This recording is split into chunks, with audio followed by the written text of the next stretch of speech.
안녕하세요. 오늘 시간은 빌 게이츠의 메모 습관, 사분법 생각 정리에 대해서 강의를 해보도록 하겠습니다. 천재, 일 잘하는 사람은 만들어지는 것이다.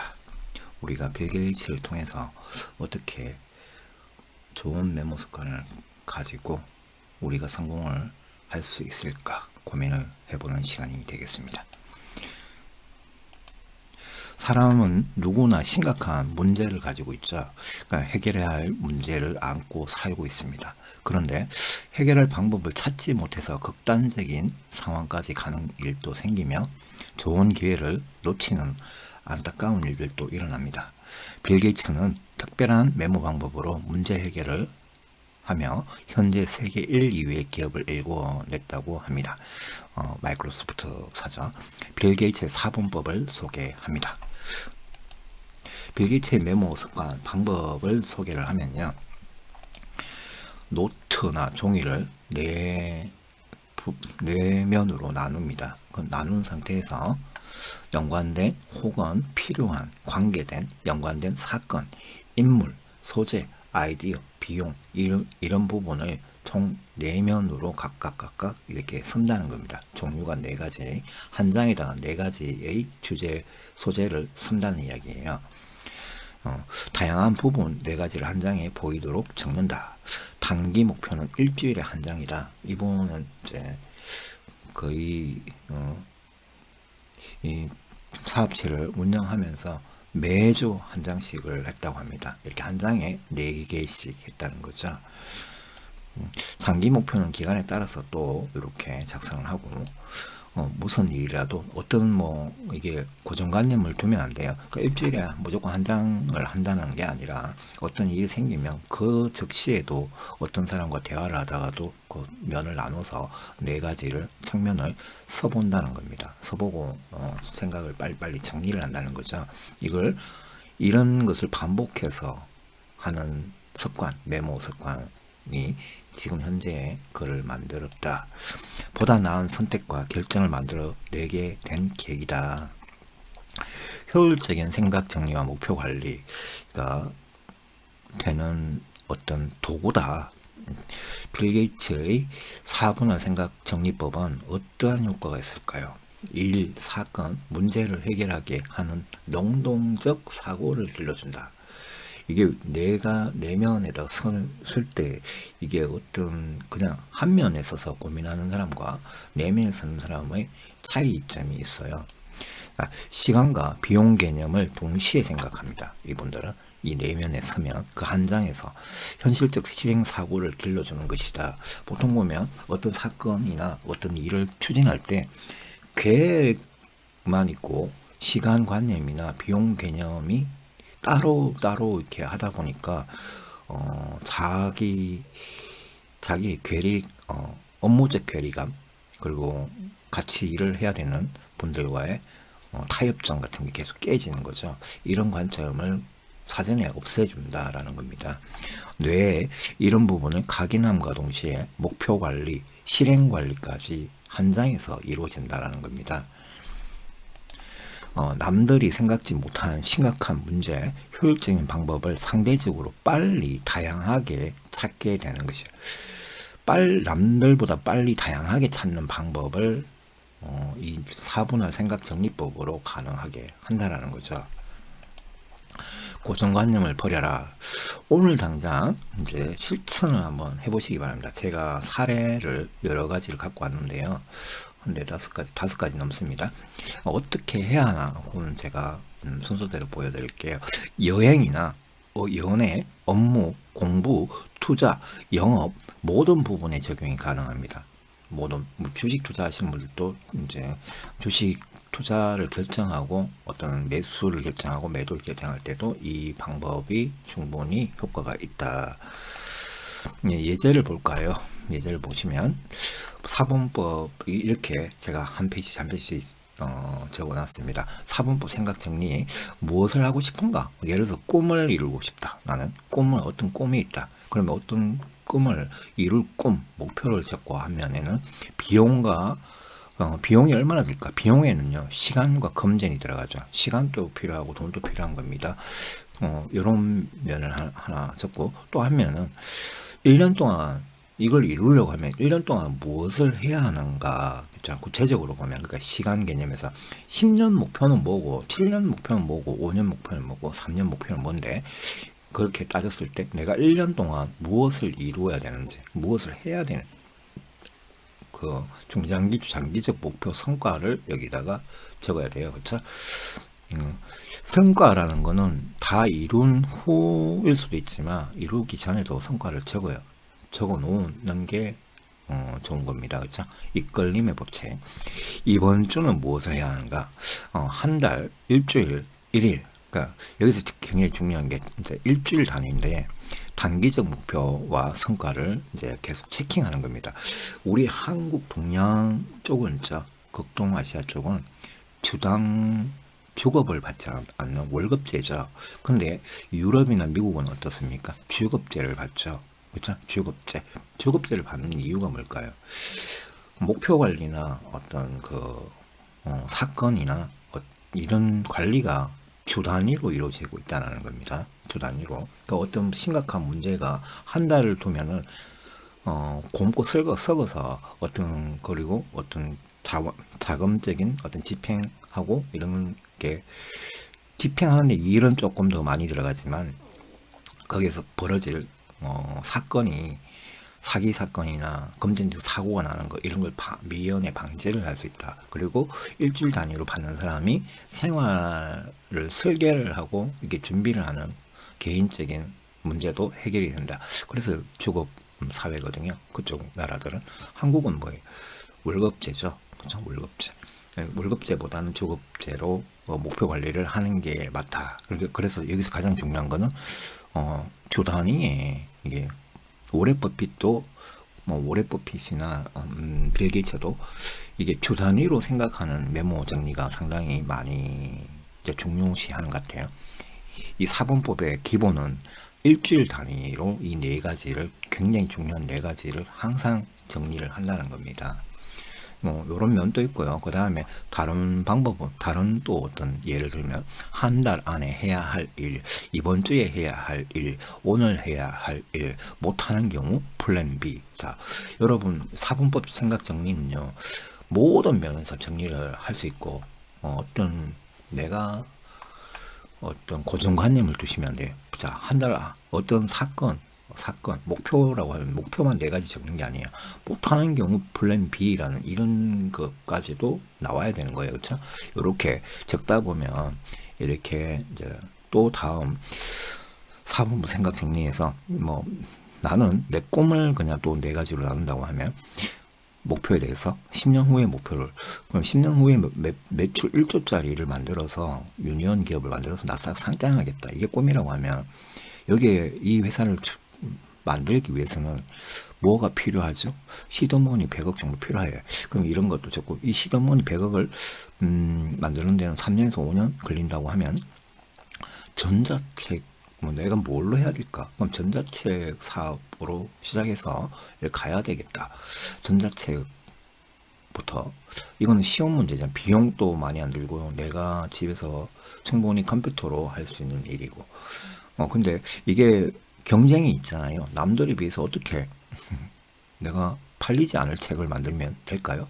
내가 좋아하는 거, 내가 잘하는 것만 하면 되나요? 아니죠. 팔리는 전자책 프로젝트를 준비를 해서 만들어 가야 되죠. 마케팅 부분 시작해서 어떤 주제에 선정하는 거, 이런 거를 네 가지로 딱 적고, 자, 이 면이 있잖아요. 이 면이 있잖아요. 이 면을 가지고 각도 네 가지 사분법으로 또 꺼내와서 따로 만들 필요도 있죠. 그쵸? 요것도 이렇게 다 각각 하나의 이것도 내가 어떤 것을 조금 더 궁극적으로 세분화해야 되겠다 싶으면 얘를 끌고 나와서 내 사분법으로 생각 정리를 해야 되는 겁니다. 요렇게 이제 점점점 확장해 간다. 어떤 거는 세분화해 간다. 사분법 생각 정리해서 지난달 매출액은 4천만 원이고 A사는 7천만 원이야. 우리와 무엇이 다를까?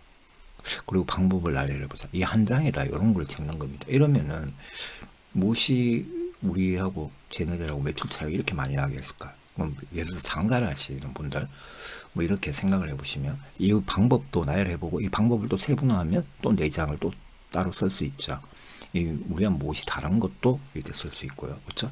이렇게 점점점 확장해가는 거, 확장도 하고 축소도 하고 이런 방식. 또 이제 내가 잘하는 거, 내가 또 어떤 목적이나 내 꿈을 이루고 싶은데 나는 대체 어떤 사람인가, 내가 뭘 해야 될지 이것 자체도 모르는 분들 있잖아요. 그러면 내가 잘하는 것도 적고 내가 못하는 것도 적고 내가 싫어하는 것도 적고, 그리고 뭐 나랑 같이 해볼 사람 있잖아요. 업무를 추진할 때나 동아리 모임할 때 A가 잘하는 게 있고 B가 잘하는 게 있어. 이 둘 중에 한 명을 골라야 돼. 아니 연인을 선택할 때, 그렇죠? 저 두 사람이 있다. 그 중에 A의 장점이 있고 B의 장점이 있어. 나하고 맞는 그런 부분을 이렇게 내분 사분법으로 나눠서 생각을 하면 보다 현명한 결정이 된다는 겁니다. 또 A사의 장점, B사의 장점, 그리고 이게 내가 어떤 공개 입찰이나 이런 걸 했을 때 어떤 회사가 입찰해가지고 수주를 이렇게 신청을 했는데 두 회사만 남았다. 10개 회사 중에 A사와 B사만 이제 중에 하나만 결정하면 되는데, 이건 내가 걱정하는 가까이 장점이 있을 거 아니에요. 근데 장점만 있는 게 단점이 있을 거 아닙니까? 그러면 A사와 B사의 극단적인 단점은 뭘까? 향후 문제가 심각해질 부분, 그거를 찾아가지고 이게 정말 더 문제가 될 부분을 가지고 있는 이 회사의 감점을 매기고, 내가 좋아하는 장점, 내뿐만 아니라 여기 우리 회사에 정말 도움이 되는, 우리 부서에 굉장히 도움이 되는 특별한 아이디어나 특별한 무슨 메리트가 있는 것을 넣어서 플러스를 시키면 되죠. 이렇게 해가지고 A사와 B사를 약간 더 객관적인 방법으로 찾는 것. 그리고 이런 걸 가지고 나는 이렇게 생각합니다라고 같은 부서 사람들이나 결정권자들한테 이런 이유 때문입니다라고 제출을 할 수가 있죠. 그러면 얘 생각이 있는 사람이네, 이렇게 부서장이나 대표이사한테 이렇게 칭찬도 받을 수 있는 거죠. 그냥 아무렇지 뭐 생각 없이 A사의 장점이 있고 B사의 장점이니까 거기서 그냥 이렇게 분류를 하지 않으면요, 장점만 이야기하거나 단점만 이야기해서 이게 문제가 되는 경우가 있거든요. 그렇게 하면은 얘는 그 대표이사가 그거는 그러면 이거는 얘 단점은 어떻게 할 거냐, 이렇게 말을 나올 때 준비가 안 돼 있으면 말을 못 하는 거죠. 그러면 대표이사는 속으로 그렇게 생각할 거예요. 쟤는 그냥 생각 없이 사는 애다, 이런 식으로 생각해 버립니다. 그럴 가능성도 상당히 있다는 거죠, 직장생활에서. 자, 4번부 생각생각 또 하나를 보면 집중 분할 매수 방식의 주식 투자에서, 이제 여러분 제 방송은 주식 투자 방송이 많으니까 주식 투자 관점에서 보면 매수 방식 매도 방식을 이렇게 분류를 할 수가 있어요. 집중 분할 매수 방식의 장점은 주가가 내가 왕창 샀을 때 그때부터 확 올라가면은 정말 기분이 좋고, 기분만 좋은데 수익금이나 수익률에 대한 수익금이 엄청 많아지는 거죠.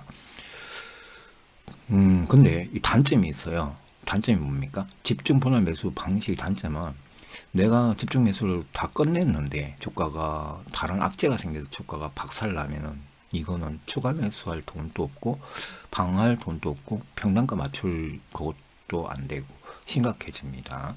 그렇죠. 올인형보다는 좋지만, 올인형보다는 좀 평단가 맞추는 건 좋지만 올인형에 비해서 장점도 있고 단점도 있어요. 정의식 투자 방식의 장점은 뭐예요?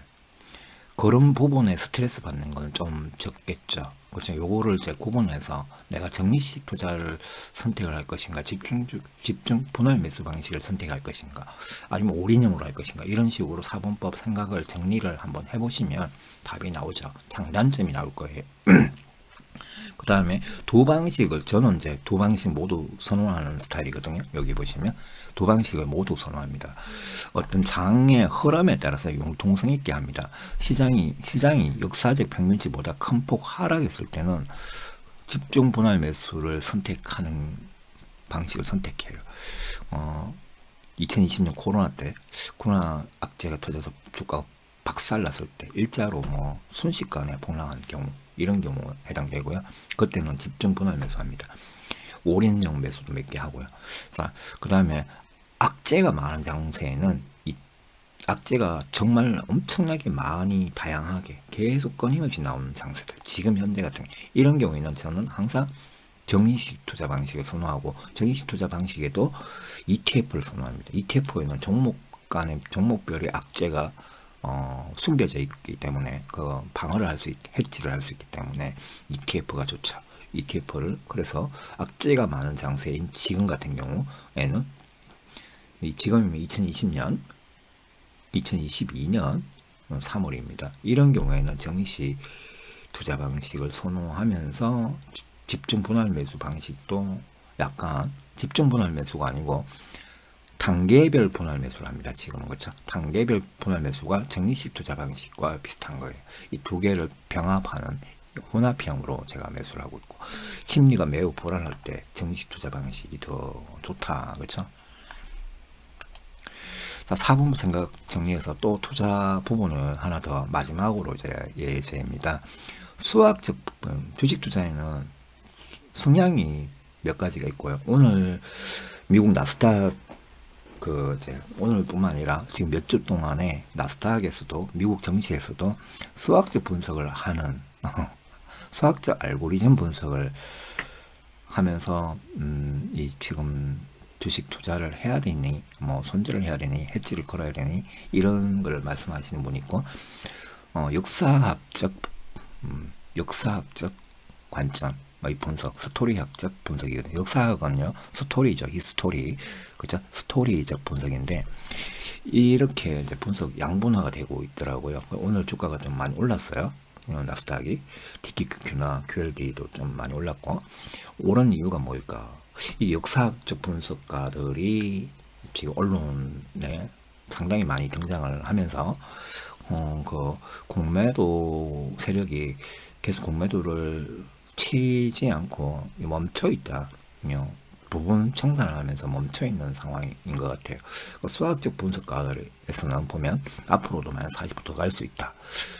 푸틴이 핵전쟁 일으키면 40% 때려받지 않을까? 이런 식으로 이제 이야기를 합니다. 그러니까 지금 사면 물린다. 인생 조금 난다. 보다 더 낮은 가격에 살 수 있을 거야. 그리고 기다려야 한다. 이런 이제 경계한 수학적 분석이에요. 역사학적 분석은 지금도 충분히 저점이다. 더 떨어지면 150년간 세 번째 기회 중 한 번의 인생 역전 구간이다. 지금도 충분히 전 세계 7대 폭락장에 버금가도록 그만큼 지금 떨어지는 상태인데, 약간 중단기적으로 떨어진 상태인데 뭘 더 기다리냐, 뭘 그렇게 채냐, 어느 정도 분할 매수 방식으로 좀 사는 게 맞다. 지금 이게 푸틴 악재만 끝나버리면 갑자기 주가가 반등이 아주 빠르게 나올 수 있다. 푸틴 악재는 극단적으로 갈 수 있지만 극단적으로 좋아질 수도 있기 때문에 여유 자금을 두고 일단 배팅을 해보는 게 좋지 않겠냐. 3분의 1이든 5분의 1이든 뭐 하는 게 맞다라고 하는 이런 의견이 지금 많이 나온 것 같아요. 어젯밤에는 그런 것 때문에 이제 주가가 좀 올라가는 관념도 있습니다. 역사학적 분석가들이 많이 나타났어요, 지금. 수학적 분석가의 단점이 뭐냐면 예상치보다 안 떨어지고 폭등한다. 폭등한다. 왜 폭등해버리면은 이 사람들 못 사요. 안 삽니다. 제가 실제로 봤는데, 언제? 코로나 때. 코로나 터지고 3월 20일 날 있죠. 거기부터 터지고 올라서 사라고 하니까 더블 D 본다. 더블 D 보면은 1600 무너져서 1800에서 1200대까지도 무너질 수 있다는데, 그때 나는 살래요. 이렇게 하시더라고. 그때 살래요. 이렇게 하시다가 주가가 100% 정도 반등이 나오니까 그때서야 혼자 사고 있더라고. 100%더 비싸게 샀다는 얘기입니다. 처음 사는 구간에서. 그러니까 70% 더, 그 다음에 이분은 또 거꾸로 하게 돼. 수학적 분석가들의 단점이 뭐냐면 그 자리하고 밑에 자리하고 정말 뭐예요?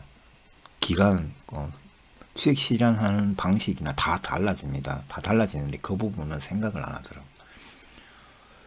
위에서 사놓고는 이제부터 역사학적 분석을 하기 시작해요. 이러면 안 되죠. 역사학적 분석가들은 밑에 상단과 하단의 파동을 길이를 생각하고 결정하는 가장 매수하고 매도하는 방식은요. 매수하고 매도하는 그 기점은요. 수학적 분석을 가져와서 하는 겁니다. 전체 그림, 전체 패턴은 역사학적 분석으로 보는 거고요. 수학적 분석가들은 전체 패턴을 수학적으로 분석해요. 그래, 이게 거꾸로 됐죠. 완전히. 역사학적 분석가들은 패턴을 이해를 하고 패턴의 밑바닥에서 사서 위에 가면 청산을 조금 덜어내고 하는 건데, 수학적 분석가들은 이 지점, 그 지점에 대해서 분석을 하기 때문에 역사학적 분석가들한테 좀 많이 못 미칩니다. 이게 100% 지점에서 앞으로도 700% 올라간 지점처럼 더 갈 수 있다라는 이런 분석을 자꾸 하려고 그래요. 역사학적 분석가들은 그냥 이렇게 됐다가도 이만큼 반등을 나왔으니까 이제는 무너질 가능성이 훨씬 크다, 이런 관점인데, 수학적 분석으로 하니까 안 무너진다고 생각하는 거지.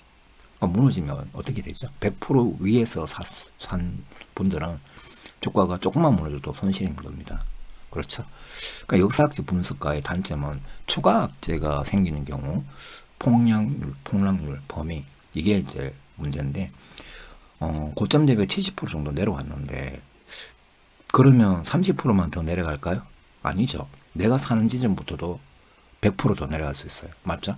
그런 관점이 중요한데, 고점 대비 70% 내려왔을 때 역사학적 분석으로 봤을 때는 이제 조금 더 빠져도 내가 한 20% 정도 빠질 거다, 15% 정도 빠질 거다 예상했는데, 여기서 정말 강력한 추가 악재가 생기면요, 마이너스 40%에서 60%까지 또 빠지죠. 그 부분을 이제 방어를 하기가 힘들죠. 역사학적 분석가들이 집중 매수하는 경우에. 수학적 분석가들은 완전히 다 박살날 거라고 계산해서 저 밑에서 기다리고 있는 분들이 많기 때문에 손도 안 대고 역사학적 분석가들은 이만큼 떨어졌는데 더 떨어져도 결국에는 주가는 장기 우상승형이다, 이렇게 믿고 사는 분들이잖아요. 그리고 거기에 맞춰서 조금 수학적으로 약간씩 계산해서 사고, 뭐 이렇게. 저는 역사학적 분석가예요. 그리고 제가 해보니까 초창기에는 수학적 분석을 했는데 1등부터, 전 세계 1등부터 100등까지 약 7% 정도만 수학적 분석가로 성공을 했고요. 나머지는 전부 다 역사학적 분석가예요. 1등부터 전 세계 주식 투자의 거물들이 역사학적으로 보면, 그게 시간 개념으로 보면 1등부터 100등까지 있잖아. 주식으로 성공하는 사람들, 수학적 분석가가 없어요. 거의 수학적 분석가들이 거의 다 실패를 해가지고 1000등 안에 들어가는 사람도 별로 없더라고, 비중이. 10%도 안 됩니다. 역사학적 분석가들이 오히려 엄청난 수익을 거두고 있더라고요. 그래서 저도 역사학적 분석가. 자, 여기까지 4분법을 이제 다양한 방식대로 주식까지 이제 신뢰를 걸면서 이렇게 왔습니다. 모든 일과 취미, 관심사에 적용을 할 수 있고요.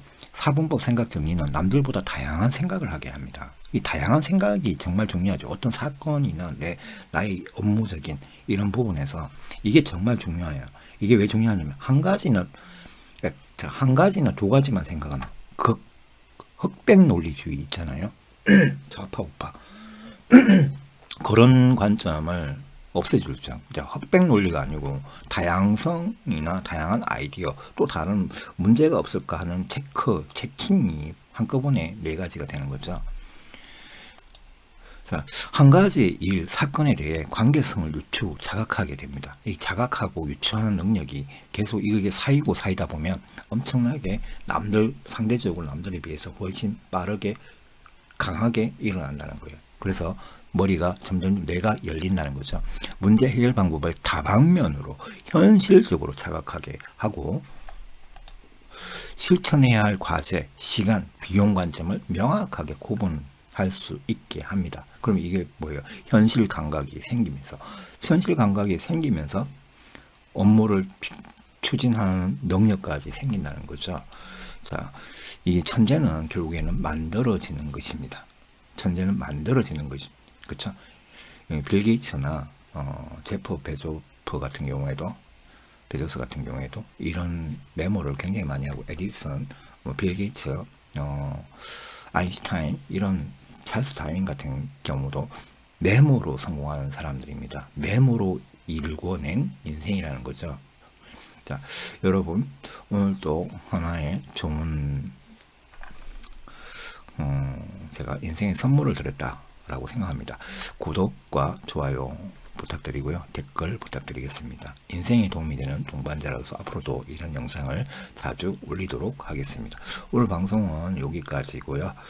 여러분 모두 건강하시고, 지금 정시장이 상당히 안 좋은데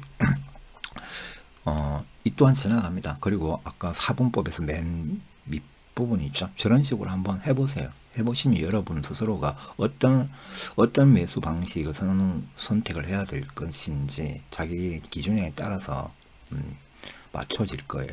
그럼 심리도 지나고 가고 난 뒤에는 하나의 이게 보물 같은 아이디어가 되고 현실이 되는 겁니다.